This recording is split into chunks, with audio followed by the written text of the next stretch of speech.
मुलींना आम्ही सावध झालं पाहिजे. सावध होऊन भजनी लागा, देव करा कैवारी, माझ्या मल्हारीची वारी, माझ्या मल्हारीची वारी. अहो सावध व्हा.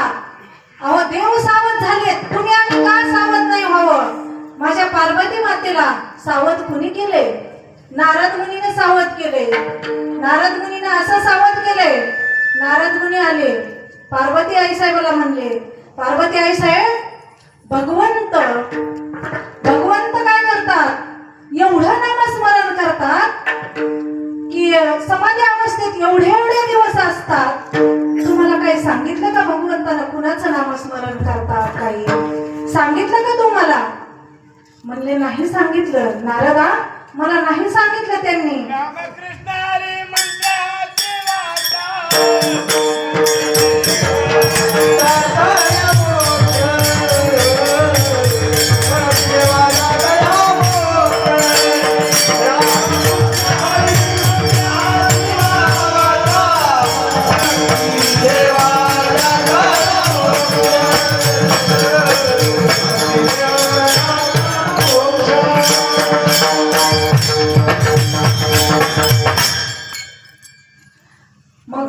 रामकृष्ण हरी मंत्राचा जप नव्हते बाबा ते करत. ते पंचमंत्राचा जप करत होते. ते असा जप करत होते. त्यांना विचारलं समाधीतून आल्या पार्वती मातेनं, भगवंता तुम्ही कोणत्या मंत्राचा जप करता? भगवंताने सांगितलं, पार्वती मी अशा मंत्राचा जप करतोय, अशा नामाचा जप करतोय की ते नाम नव्हतं आधीचं आणि मधीचं, ते देवाच्या पण आधीचं नाम होतं. ते नाम कसं होतं? देवाच्या आधीचं नाम होतं. म्हणून मी त्याचं नामस्मरण करतोय पार्वती. आणि म्हणली, मग भगवंता स्वामी तुम्ही मला कृपा करून सांगा, त्या गळ्यात माळी कशाच्या घातल्यात तुम्ही? ते कवट्या होत्या ना, भगवान शंकराच्या गळ्यात कवट्या होत्या. ते माळे कशाचे आहेत?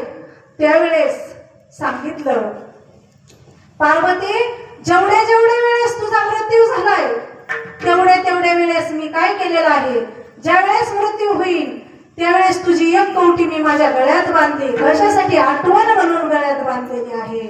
म्हणून मग असं पार्वतीला सांगितलं. पार्वती म्हणली, स्वामी मला कृपा करून हे नाम सांगा, हे नाम मला कृपा करून सांगा स्वामी.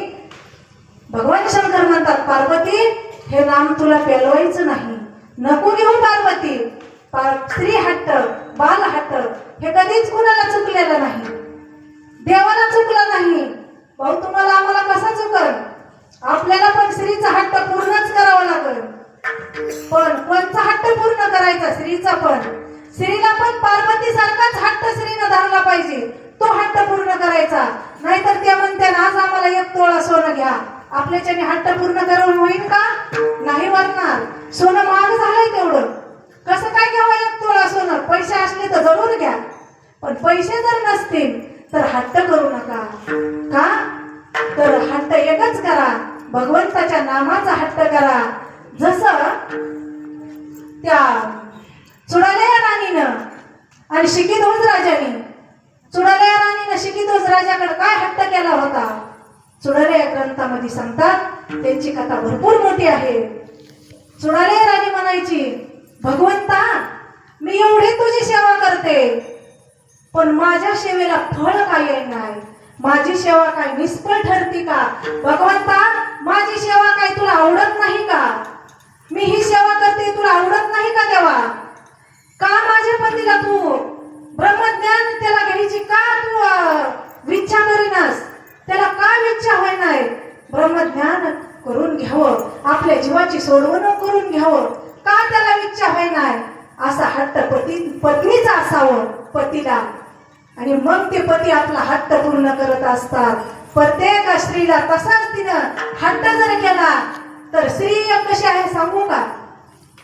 स्त्रीला इतक्या लवकर भगवंत भेटतो, पुरुषापेक्षा स्त्रीला लवकर भगवंत भेटतो. माझ्याहून अनुभव घेते मी. कारण का? ज्या वेळेस आमच्या मालकाला मी कितीही वर्ष म्हणायचे, अहो तुम्ही माळ घाला ना, अहो तुम्ही माळ घाला ना, ते म्हणायचे तू घातलीस ना बस. पण मला ते कधीच आडवे आले नाही. खरं जर मी ह्या गादीवर उभा असेल तर आज आमच्या मालकामुळे आहे. कुठे जर परमार्थ असेल तर आमच्या मालकाला कुठं कार्यक्रम असला तिथं मला घेऊन जावं. अजून सुद्धा हे परमार्थ व्यक्तीचा नाही माय बाप्पांना.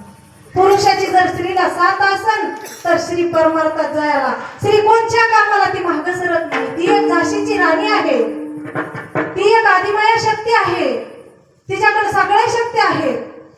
पण ती बांधलेली 100% स्त्री बांधलेली. आणि पुरुष कसा आहे? स्वतंत्र.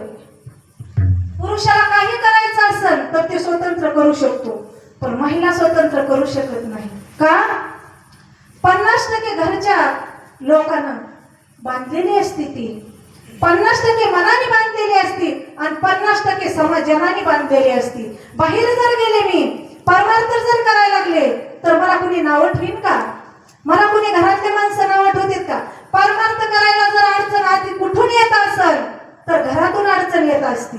परमार्थाला जवळचे माणसं त्रास देत असतात, कुणी असू द्या. परमार्थाला ज्या वेळेस आपण लागू ना त्यावेळेस लोक म्हणते ही बिघडलेली, ही वायाला गेलेली केस आहे, घरच्या माणसाचं काहीच बघत नाही, फक्त परमार्थच करतात. पण त्यांना त्याचं महत्व माहित नसतं. जे जे व्यक्ती परमार्थात आहेत त्यांना परमार्थाचा रस कळतो. जसं साखर किती गोड आहे खाल्ल्यावर कळण का चिठ्ठीवर? आता चिठ्ठ्या सगळ्यापाशी मी जर लिहून दिल्या तुम्हाला कळण का साखर किती गोड आहे ती? नाही. साखर माझ्यापाशी काका मला साखर देतात, मलाच